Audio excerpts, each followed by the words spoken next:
right. Hey, everyone. It's Miriam here again from the Bitters Reality. Here for another session of the Friends of the Bitters Reality.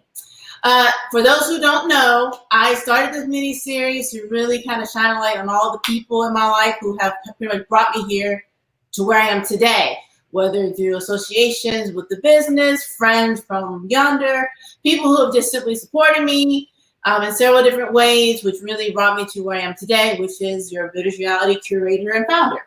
And so today I wanted to introduce everyone to and this young lady, powerful, okay? The things that she has achieved, and she's going to tell a lot more about that. She's actually one of our bartenders in the Advanced Bartender series, our video series, that is on our YouTube channel as well, and that is also featured within our box, our subscription box of cocktail ingredients. And she has actually worked with some of our ingredients, including the sarin shrub, basil shrub. Yeah.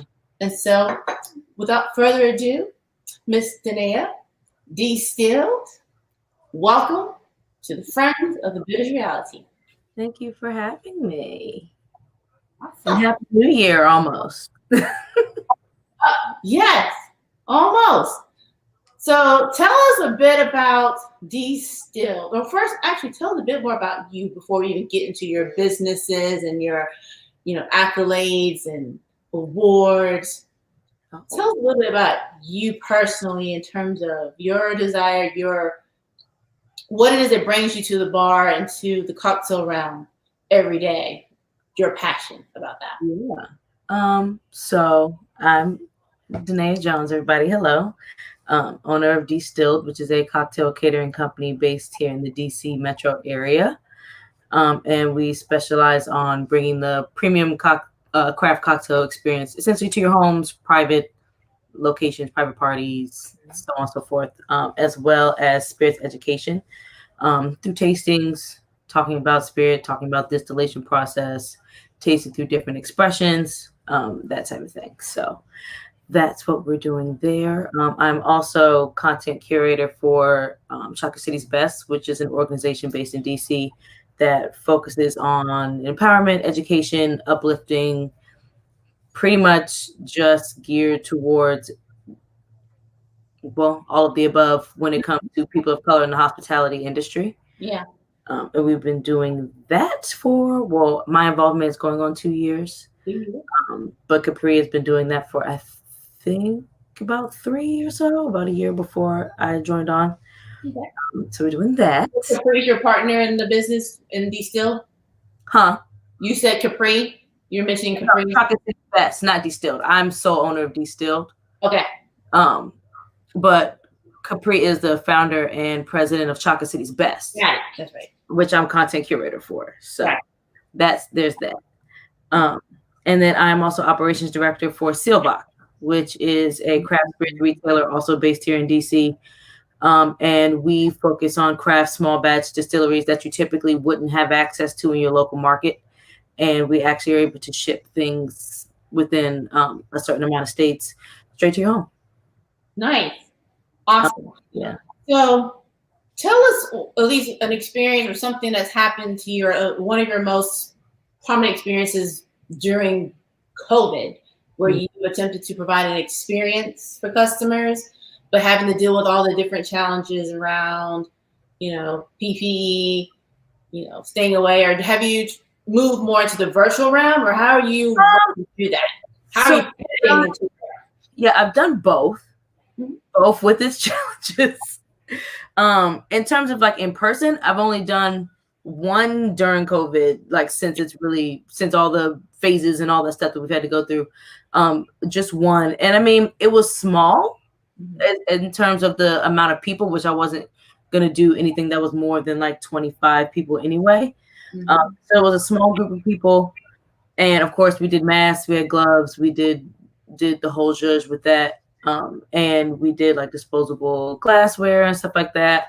And I mean, it was difficult in terms of being able to keep distance from people, which is why the mask part was important. But I mean, with that one, the only real challenge was just the fact that you just never really know Yeah. how risky it is because you just don't know. You could be around people who are asymptomatic and just not, they don't think they have it, therefore they're not behaving as if they do and so forth. So it was just that. It wasn't, not much of it was really difficult, mainly because the client made it easy and it wasn't a ton of people. So we didn't have to worry about navigating that type of thing. Yeah. But I mean, it sucks that it's difficult that that type of interaction is so limited right now. Like, I really would prefer to be doing in-person events as opposed to virtual, but I have been doing a lot more virtual than anything else. Awesome. Which that has come with way more challenges than doing anything in person. So right, okay, like name some specifically. Like right now, like doing this and missing the mark because I have to actually get to a retail store, and run back in within 15 minutes. Change the time, but of course, digitally, there's always technical issues. There's always the main issue. Yeah, is my Wi-Fi strong enough? And if it's typically strong, and it just so happens that now I should have unplugged the router and plugged it in again, and I just didn't because I didn't know it was going to be that bad until I needed to use it to that degree. So it's like those type of things that like you can try to plan for, but then even if you plan for it, something else is going to happen that like forces you to learn and adapt on the fly. So I never had a need for Zoom and StreamYard and all this other stuff before. So I'm learning about all this stuff as I go and troubleshoot as I go. Yeah. That part is frustrating when you're doing something for a client. You don't want things to hold up the time they're paying for. Right. So that's been like the main thing for me, is just not wanting to waste time and having to troubleshoot and do those type of things, and learning about webcams and all that stuff and which ones to buy. With like, I've troubleshooted with 2 different webcams at this point. Yeah. Find the right one for this type of stuff. So it's just a little like nitpicky stuff like that. That's not. Yeah. And what was weird is when I signed on today, it was the first time it ever gave me a warning about my Wi-Fi and said maybe you should actually go directly to your router. It's like, I have no way to do that. Yeah. Like, so, and I've never had that issue before. So like, yeah, there's always a possibility and a challenge. But luckily, everybody can see me. Yes, everybody's good. You look crystal clear on my end. Yeah. Well, I got a big old light too, so I did have to invest in that. Learned about how important lighting is with this cam stuff. Yeah. Yeah, and then of course distance makes a difference as well. Mm-hmm. So tell us a bit more about Sealbox. So, well, I saw the barrel pick opportunity that you had. Mm-hmm. Tell us a bit more for those who are familiar with distilleries. There's a dog in the background. You're going to hear this from him. I'm at my grandmother's house in Savannah for the holidays. So. No worries. I mean, everybody's at home. If he pops up in the camera, by all means, come join in. We'll have some wine. I got some Pinot Noir and some Cabernet. Like, come on. He's quite vocal, so just so that you didn't think there was some random sounds coming from nowhere. So with Sealbox, the barrel picks, so we have a ton of barrel picks at this point, but it's essentially just we partner with different distilleries. Some of them we've done a series of barrel picks with now, like New Riff, Wilderness Trail, Old Elk, and essentially the distilleries will send us samples of about 3 to 4 different barrels. And we taste through those, talk about them, decide which notes and stuff we like best from all of them, and then we usually pick 1, sometimes 2, and take the whole barrel. Okay. Typically we take it at barrel proof, so pretty much any barrel pick that you're going to get from us is probably going to be 100 proof or higher, which I love, which is great for cocktails. And yeah, we offer through the website. So there is a group of people who either sign up via text or are a part of a separate group called Bourboner, which same owner of Sealbox also owns that brand, Bourboner. So either you're a part of that group or you're part of our Sealbox text group and you have early access to those barrel picks. Otherwise, after those people who have, secured the early access after they've gotten their allocation, then we make it live to the public and anyone can buy. And typically, I mean, I collect all of mine. I consider them to be collector's bottles, especially if they're really good and I was a part of picking them. And so, because they're not that barrel run, you're not going to get again. So they're really great bottles to buy if you consider yourself an enthusiast or anything like that, and just really genuinely enjoy whiskey or mezcal, because we do some private run mezcals too. Um, Okay.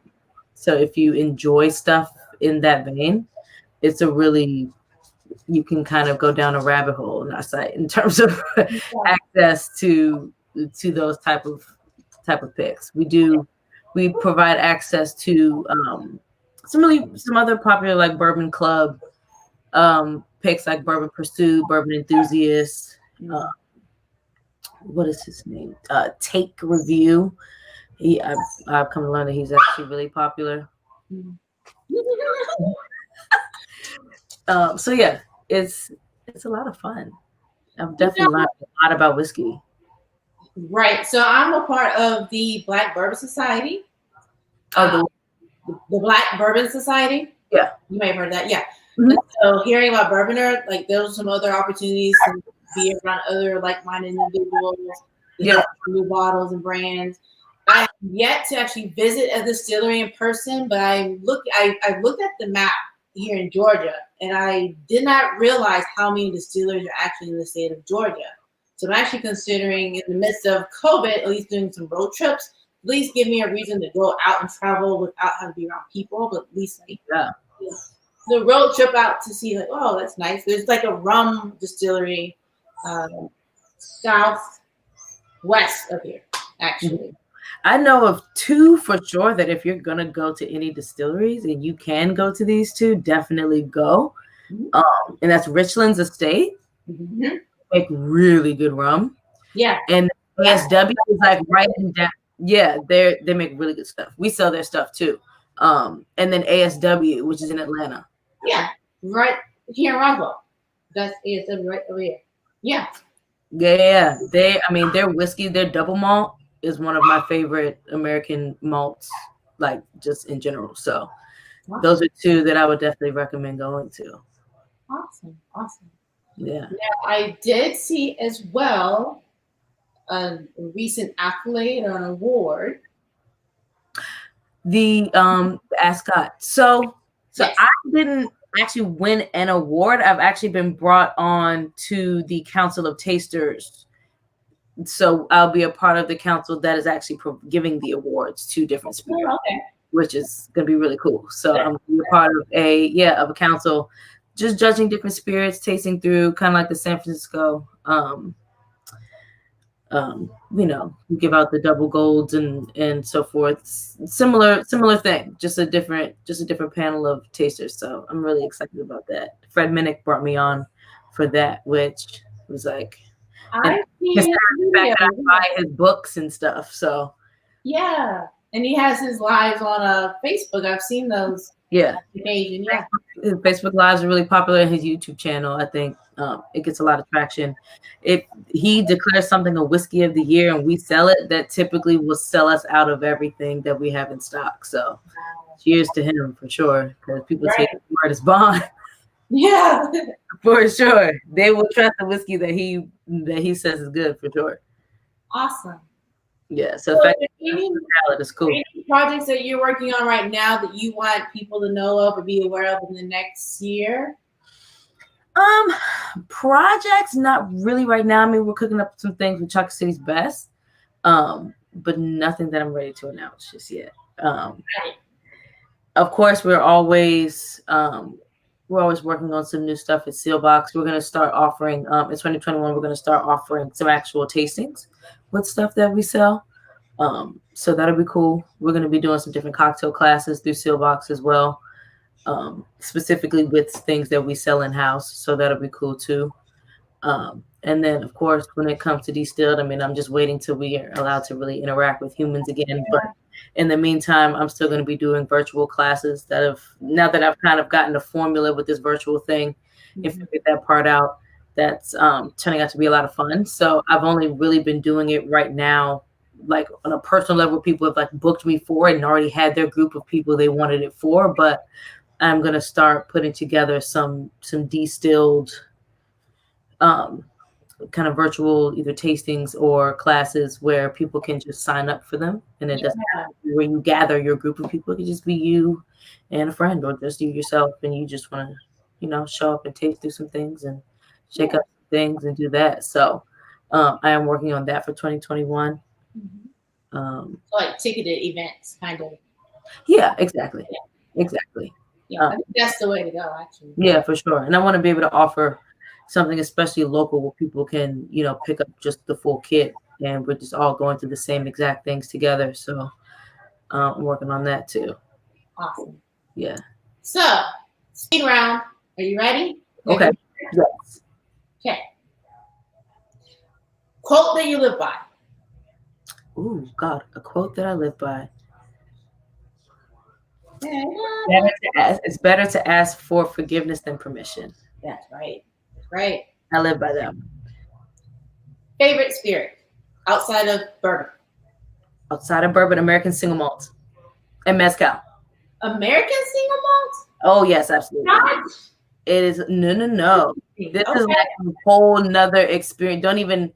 Scotch literally doesn't even need to come across your mind when it comes to American single malt. It's not the smokiness that you're expecting. It's not the salinity that you're expecting. It's none of that. It's a whole nother thing. So if you want a list of some single malts to try to get you started, I got you. We ship to Georgia, so I got you with some single malts. But yeah, that's my favorite whiskey after bourbon. I just fell in love with Scotch single malt, but yes, I love Scotch too, but American single malts is just a whole nother experience. It's a whole nother flavor profile altogether. That's great. Awesome. So yeah. Yes, but of course, I am looking forward to tasting more. Obviously. Yeah. You can never grow your bar too much. You can't.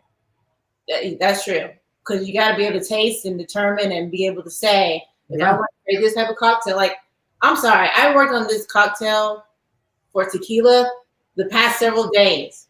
Tequila is not easy if you're trying to balance and bring about savory. Yeah. Outside of agave syrup, it is not easy to put that together. Yeah, it takes some playing with for sure. Yeah. Okay. It's a fun spirit though. It's one of my favorites, actually. We've become friends again. We were not great friends back in high school, college. Because you were probably that you were supposed to take shots of tequila. Exactly. But that's my goal with my business too, is you know, help me regain respect for spirits. Yeah. Not overconsume them, not overdo it, but understand that you can do like 2 ounces, 1.75 ounces. Yeah. Make a really great cocktail. The thing is to teach people how to drink. Yes. Thank you. The art to drinking, for sure. Art of the cocktail. Exactly. Yeah. Yeah. Favorite city and why? Favorite city. Are we talking domestic or does it matter? Doesn't matter. Monaco.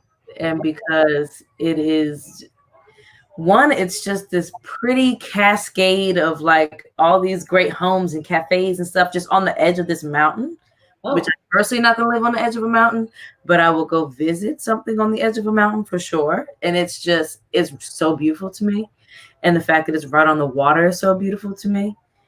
And I just love, I don't know, it's something about literally that little tiny city in France that just gives me all the little romantical vibes and like makes me excited when I'm just walking down the street. Like it's just one of those cities for me. Yeah. And I want a home there. Yeah. Yeah, that's like one of those like bucket lists. Like I want a home in that city that I can go to at any point of the year I see fit. So yeah. Last one. If someone were to approach you today and they were interested in learning more about the art of cocktail making or just simply the art of spirits, what book would you recommend and why? Ooh, that's a good one. Shit. Sorry. What book would I say for that one? That's a good one. Okay, so one that's like just a solid, you can pull a lot of little nuggets and gems without having to read too deep into the book. It's literally just called Bar Book. I can't even remember who it's by right now, but it's like black with the red lettering and pretty thick book, and it's just called Bar Book. But it was one of the first books that I got. And I took a lot out of that book, like before I really knew much about the art of cocktail making. Just in terms of telling you how to build your, like just building up the amount of tools that you have. Really like clear, concise description on what the tools are for. This is what you need to execute this, and so on and so forth. Yes, that book. It's a good, solid like starter. Yes. I would have any beginner get that. Even if you're not, you could be intermediate. I would still say get that book if you don't have it, because it's got good classics in there. If you want to go in there just for basic specs on something, and almost guarantee that's going to come out balanced and fine. Like I haven't made one out of there yet that I like didn't like and repeat. So that's a good one, especially if anybody just getting started. That's awesome, because that was the one I had at the top of my head because I go and reference it all the time. So I bought the virtual version. Yeah. I didn't want to wait for the book to be delivered when I was trying to figure out something. So I bought yeah. I have a couple. Having them in my hand though. Yeah, I have a couple that I have both the Kindle and the hard copy version. Right. So I'm telling you the hard copy. But I actually talked to him. I reached out because I don't know if you know, but like I had Shannon Mustafer's book in my summer box. Right? Book? Yeah. I had that, and I had it signed by her, so I was able to feature that in the summer box. And then I had in the current box, Visual Guide to Drink, which is more of like a coffee table book.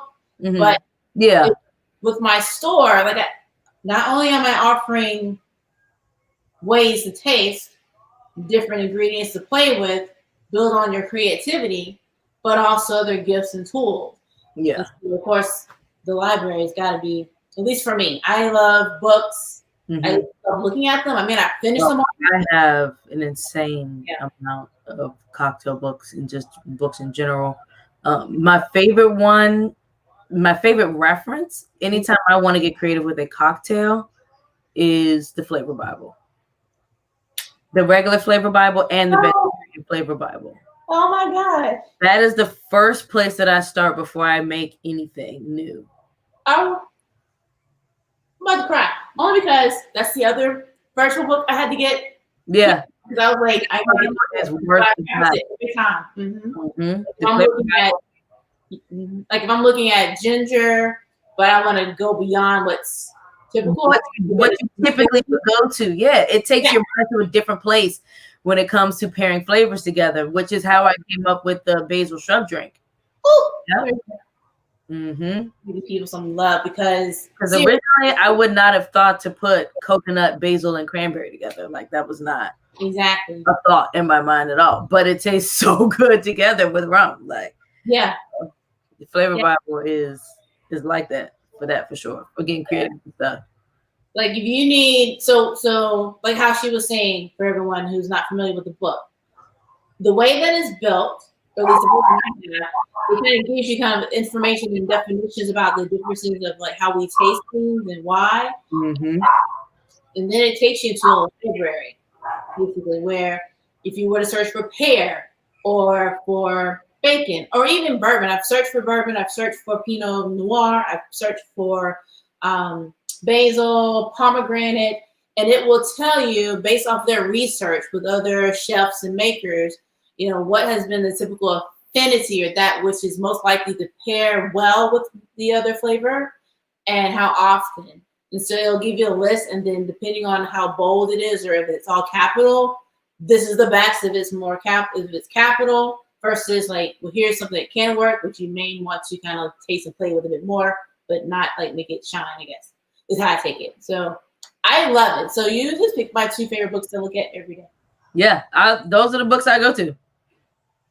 Unless I'm reading books on spirit specifically, like those are. And then I have one book that like features a bunch of different New York cocktail bars or popular restaurants that just have a great bar program. I can't think of the name of it right now, but I remember that it features Gramercy Tavern in it, and it's one of my favorite go-to cocktail books because it's a good book for like if you like to go to like New York and go to different bars or restaurants or whatever, and you just want to be able to make those drinks that they have at home, they have a book for that, and it's that particular book. I can't. It's like the.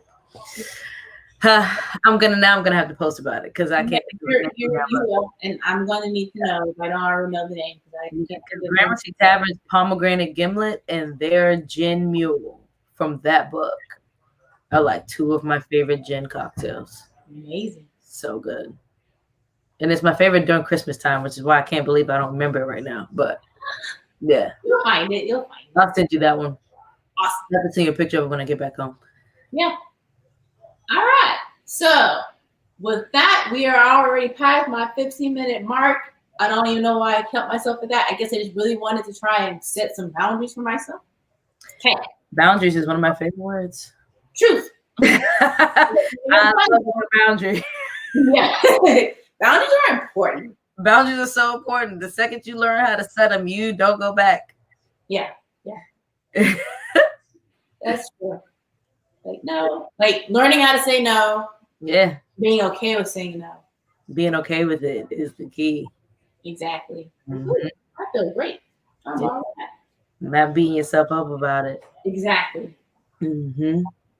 I'm here for that in 2021. Yeah. Oh, and how much time we got? Oh, one more thing I'm doing too as well. Yeah. I sent out a Zoom to my subscribers just so if anybody wanted to join for a toast tonight at 9:30 to 11, I'm just gonna have it on. I'll probably have some music on, stuff like that. And if people want to join, especially because it's virtual and I have customers in all these different states, but I don't get to see their faces. So if they are able to join, yeah. So I'll just make sure that I'll sit on these posts as well when I send out the update on the videos. Okay, cool. Yeah, I'll try to zoom on in. Yeah, jump on in. Yeah. Okay, cool. Well, all right. Well, I appreciate you so very much. Thanks for having me. I told you enough. I'm telling you even more. I love the fact that we share some common interests in our reading. Yeah. Oh, and I was going to say as well, for those who are not familiar, and when you were talking about your experiences, I'm quite sure they're elegant and well put together because your videos show that in terms of like your styling of your tables. Oh, thank you. Yeah, so if anybody wants to see it in advance, one of our videos is on our YouTube channel right now. The British Reality of YouTube. Yes. And with that, thank you so much. Thank you for having me. I'll see you before the end of the day. Happy New Year. Yes, Happy New Year. Blessings. Here's to a hopefully a better 2021, please, God. Oh, yes. Ooh, and I did not get that. Something. Here. Hold on. I was going to say, you can't leave it empty. I went. Nope. Where are you? Where'd you go? Oh, in my face. That's always how it is. I went glass shopping or thrifting. One of my favorite pastimes. And I got so many this weekend. So this is one of them. Look how tall she is. I love it. I love glassware. I'm obsessed.